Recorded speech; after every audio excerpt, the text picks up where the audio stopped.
ایک صحابی ہل چلا رہے تھے، ان کو حضور صلی اللہ علیہ وسلم کی وفات کی خبر پہنچتی ہے۔ وہ صحابی جب دعا کرتے ہیں، یا اللہ، جب رسول اللہ صلی اللہ علیہ وسلم دنیا میں نہیں رہے تو مجھے ان آنکھوں کی ضرورت نہیں ہے، کیونکہ یہ آنکھیں اس لیے تھی کہ حضور صلی اللہ علیہ وسلم کا دیدار کرتا تھا۔ یا اللہ، میری آنکھوں کی بینائی لے لے۔ ایک دوسرے صحابی حضرت عبداللہ بن انیس رضی اللہ تعالی عنہ مدینے کے بازار میں کھڑے ہیں۔ ان کو خبر پہنچتی ہے کہ رسول اللہ صلی اللہ علیہ وسلم دنیا میں نہیں رہے، تو یہ صدمہ برداشت نہ کر سکے اور اسی صدمے میں فوت ہو گئے۔ سیدنا حضرت ابوبکر صدیق رضی اللہ تعالی عنہ جو مدینہ منورہ سے 2 میل دور تھے، ان کو خبر پہنچتی ہے۔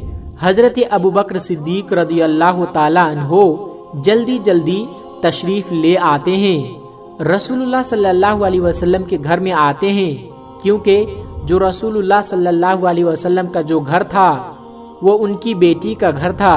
جو رسول اللہ صلی اللہ علیہ وسلم کا گھر تھا وہ حضرت عائشہ رضی اللہ تعالی عنہا کا گھر تھا۔ حضرت ابوبکر صدیق رضی اللہ تعالی عنہ گھر کے اندر تشریف لائے۔ حضرت عائشہ صدیقہ رضی اللہ تعالی عنہا اپنے والد محترم کو دیکھا تو صبر کے بندھن ٹوٹ گئے، آنکھوں میں آنسو جاری ہو گئے۔ حضرت ابوبکر صدیق رضی اللہ تعالی عنہ نے سر پر ہاتھ رکھا اور فرمایا کہ بیٹی پریشان مت ہو، بیٹی گھبرانے کی ضرورت نہیں ہے۔ اللہ کا قرآن کہتا ہے کہ ساری کائنات چلی جائے گی، ہر ایک کو موت آنی ہے، چاہے کوئی بھی ہو، باقی رہنے والی ذات صرف اور صرف اللہ کی ہے۔ حضرت ابوبکر صدیق رضی اللہ تعالی عنہ رحمت والے نبی کے قریب آئے اور کہنے لگے کہ بیٹی مجھے مصطفیٰ صلی اللہ علیہ وسلم کا دیدار تو کراؤ۔ آپ صلی اللہ علیہ وسلم کا رخ انور پر کپڑا ڈالا ہوا تھا، سفید چادر ڈالی ہوئی تھی۔ جب چادر کو اٹھایا تو حضرت ابوبکر صدیق رضی اللہ تعالی عنہ خود بھی صبر نہ کر سکے اور صبر کے بندھن ٹوٹ گئے اور رونا آ گیا، آنکھوں سے آنسو موتیوں کی طرح بہنے لگے۔ برسات شروع ہو گئی۔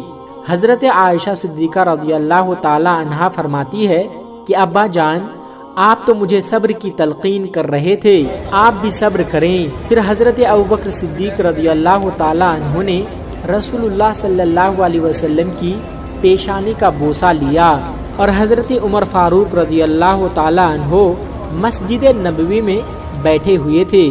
ان کو کسی نے آ کر اطلاع دی کہ رسول اللہ صلی اللہ علیہ وسلم اس دنیا میں نہیں رہے، یعنی اس دنیا سے رخصت ہو گئے ہیں۔ حضرت عمر رضی اللہ تعالی عنہ جلالی صحابی تھے۔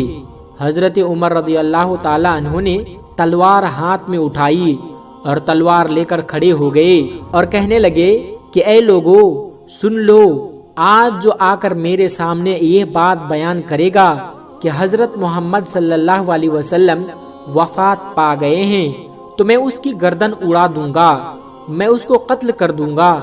صحابہ کرام حیران ہو رہے ہیں کہ رسول اللہ صلی اللہ علیہ وسلم واقعی اس دنیا سے رخصت ہو گئے ہیں۔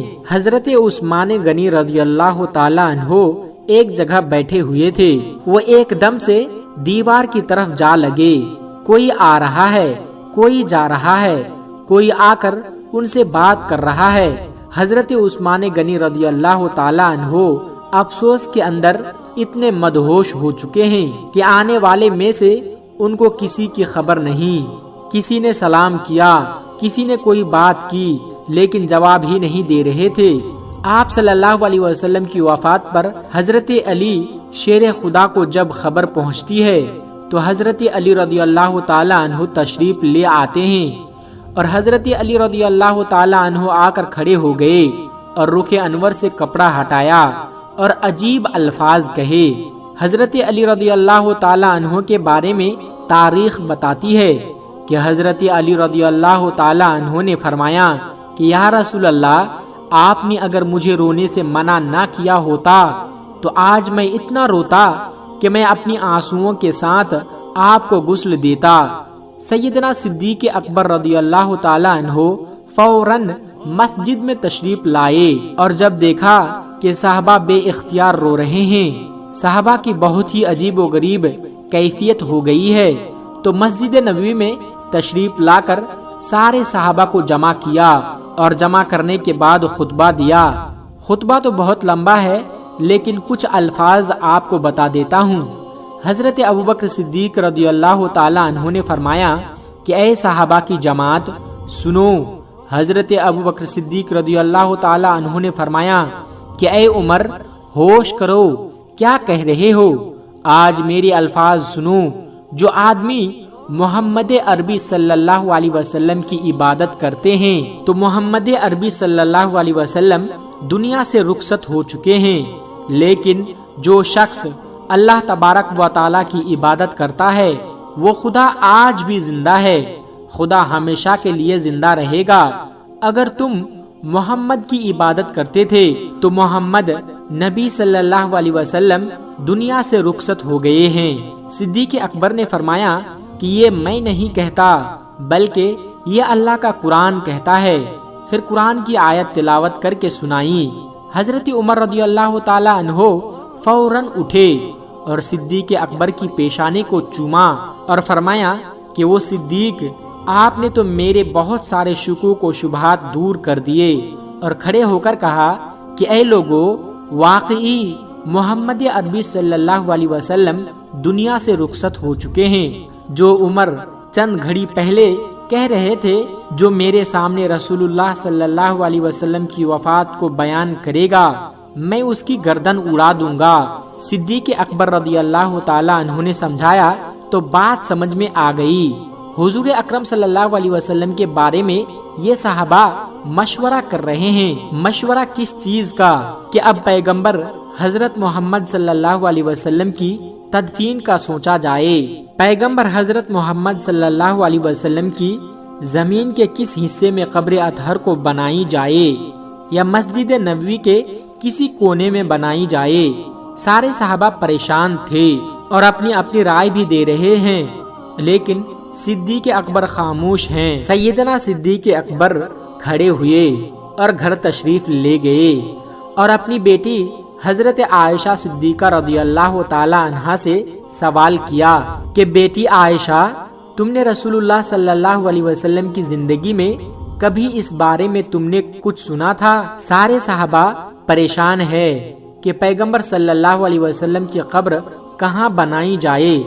حضرت عائشہ صدیقہ رضی اللہ تعالی عنہا فرماتی ہے کہ ابا جان، ہاں مجھے یاد ہے اور اچھی طرح یاد ہے کہ آپ صلی اللہ علیہ وسلم نے یہ ارشاد فرمایا کہ پیغمبر کے لیے اللہ کا قانون ہے کہ پیغمبر کو جہاں موت آتی ہے اس کی قبر وہیں پر بنائی جاتی ہے۔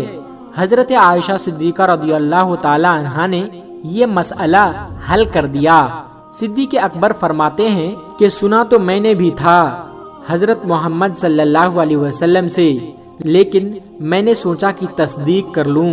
آپ اور آپ کی بیٹی دونوں نے اتفاق کر لیا کہ رسول اللہ صلی اللہ علیہ وسلم کی قبر وہیں بنائی جائے جہاں حضور صلی اللہ علیہ وسلم کی روح پرواز ہوئی ہے۔ پیغمبر اقدس کی قبر اطہر کے بارے میں صحابہ کا اتفاق ہو گیا کہ آپ صلی اللہ علیہ وسلم کی قبر وہیں بنائی جائے جہاں پر نبی کریم صلی اللہ علیہ وسلم کی روح پرواز ہوئی ہے۔ حضور صلی اللہ علیہ وسلم کی قبر کھودنے کے بارے میں مشورہ کیا جا رہا تھا کہ قبر کون کھودے گا۔ صحابہ میں سے جن کا کام قبر کھودنے کا تھا ان میں سے ایک کا نام ابو طلحہ تھا اور دوسرے صحابی کا نام ابو عبیدہ بتایا گیا ہے۔ اب کس کو پیغام بھیجا جائے، کس کو بلوائے، کیونکہ دونوں قبر کھودنے کا ہی کام کرتے ہیں۔ حضرت عمر رضی اللہ تعالی عنہ نے یہ فیصلہ کیا کہ پیغام دونوں کی طرف بھیج دیا جائے، جن کے مقدر میں ہوگا وہ پہلے پہنچ جائے گا۔ پھر دونوں صحابہ کی طرف پیغام بھیجا جاتا ہے، لیکن ابو طلحہ رضی اللہ تعالی عنہ پہلے پہنچ جاتے ہیں اور قبر کو کھودنا شروع کر دیتے ہیں۔ پھر غسل کے لیے صحابہ کرام سوچنے لگ جاتے ہیں کہ نبی کریم صلی اللہ علیہ وسلم کو کون غسل دے گا، اب غسل دینے کے لیے کون آئے گا۔ ہر ایک کی تمنا ہے کہ نبی کریم صلی اللہ علیہ وسلم کو غسل دوں، کیونکہ زندگی کا آخری موقع ہے۔ نبوت کے جسم کو ہاتھ لگانا سعادت ہے۔ کون نہیں چاہتا کہ آخری وقت میں میرے ہاتھ نبوت کو لگے؟ ہر صحابی کو یہی تمنا تھی اور ہر صحابی کی یہی خواہش تھی کہ ہاتھ میرے ہوں اور جسم نبی کریم صلی اللہ علیہ وسلم کا ہو، مجھے غسل دینے کا شرف حاصل ہو جائے۔ لیکن ہر ایک کی تمنا کیسے پوری ہو سکتی تھی؟ سیدنا صدیق اکبر نے کھڑے ہو کر فیصلہ کیا کہ اے عباس ادھر آؤ۔ حضرت عباس رضی اللہ تعالیٰ عنہ حضور صلی اللہ علیہ وسلم کے چچا ہیں۔ حضرت عباس تشریف لائے، پھر ان کے دو بیٹوں کو بلایا اور اے علی تم بھی آؤ، کیونکہ تمہارا بھی حضرت محمد صلی اللہ علیہ وسلم کے ساتھ قریبی رشتہ ہے، اور رسول اللہ صلی اللہ علیہ وسلم کو غسل دو۔ حضرت انس رضی اللہ تعالیٰ عنہ فرماتے ہیں کہ جب رسول اللہ صلی اللہ علیہ وسلم کو غسل دے دیا گیا تو نبی کریم صلی اللہ علیہ وسلم کا چہرہ پہلے ہی حسین تھا۔ آپ کا چہرہ پہلے سے ہی چاند سے زیادہ چمک رہا تھا، لیکن نبی کریم صلی اللہ علیہ وسلم کو غسل دینے کے بعد چہرہ دیکھنے کے لیے صحابہ کرام آتے اور دیکھ کر چلے جاتے ہیں۔ اور اگلی بات یہ ہے کہ آپ صلی اللہ علیہ وسلم کا جنازہ کیسے پڑھایا گیا؟ جب کوئی مسلمان فوت ہو جاتا ہے تو اس کا جنازہ پڑھنے کی ضرورت ہوتی ہے، لیکن رسول اللہ صلی اللہ علیہ وسلم کے بارے میں ہمارا عقیدہ اور ہر مومن مسلمان کا عقیدہ یہ ہونا چاہیے کہ نبی گناہوں سے پاک ہوتے ہیں۔ رسول اللہ صلی اللہ علیہ وسلم گناہوں سے پاک تھے۔ اس بات سے یہاں یہ بات کہنے کی ضرورت نہیں کہ یا اللہ ہمارے نبی کی بخشش فرما، یا اللہ ہمارے نبی کے گناہ معاف کر۔ نہیں، یہاں ایسا جنازہ نہیں پڑھایا گیا جیسا جنازہ عام لوگوں کا جنازہ پڑھایا جاتا ہے، کیونکہ یہ رسول اللہ صلی اللہ علیہ وسلم کی میت تھی، بلکہ ہر صحابی کے بارے میں یہ فیصلہ دیا گیا کہ وہ آئے اور رسول اللہ صلی اللہ علیہ وسلم کا دیدار بھی کرے اور ان پر درود بھی پڑھے، اور یہی محمد صلی اللہ علیہ وسلم کی نماز جنازہ ہے۔ اب ترتیب کے ساتھ 10 آدمی آتے تھے اور آپ صلی اللہ علیہ وسلم کی ذات پر درود پڑھتے تھے، رسول اللہ صلی اللہ علیہ وسلم کے چہرے کا دیدار بھی کرتے تھے اور آپ صلی اللہ علیہ وسلم کی ذات پر درود بھی پڑھتے تھے۔ یہی آپ صلی اللہ علیہ وسلم کی نماز جنازہ تھی کہ رسول اللہ صلی اللہ علیہ وسلم کے چہرے کے سامنے سے گزر جانا اور دیدار بھی کرنا اور درود شریف بھی پڑھتے جانا، یہی آپ صلی اللہ علیہ وسلم کی نماز جنازہ تھی۔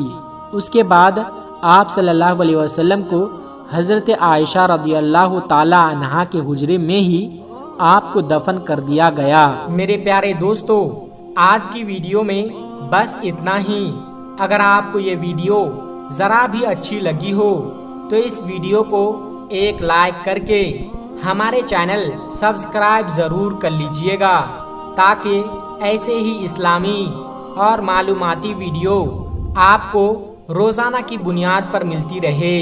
اور ہاں دوستو، ویڈیو کو شیئر کرنا مت بھولیے گا، کیونکہ حدیث پاک میں واضح طور پر یہ بتائی گئی ہے کہ دین اسلام کی باتوں کو دوسروں تک پہنچانا صدقہ جاریہ ہے۔ اس لیے اس ویڈیو کو اپنے کچھ قریبی دوستوں تک پہنچا کر اس نیک کام میں حصہ ضرور لیں، اور آپ کے اس نیک کام سے بہت سارے لوگوں کو اچھی باتیں معلوم ہو جائے گی۔ دوستو، ملتے ہیں پھر ایک نئی ویڈیو کے ساتھ، تب تک اپنا اور اپنوں کا بہت زیادہ خیال رکھیے گا۔ خدا حافظ۔ السلام علیکم ورحمۃ اللہ وبرکاتہ۔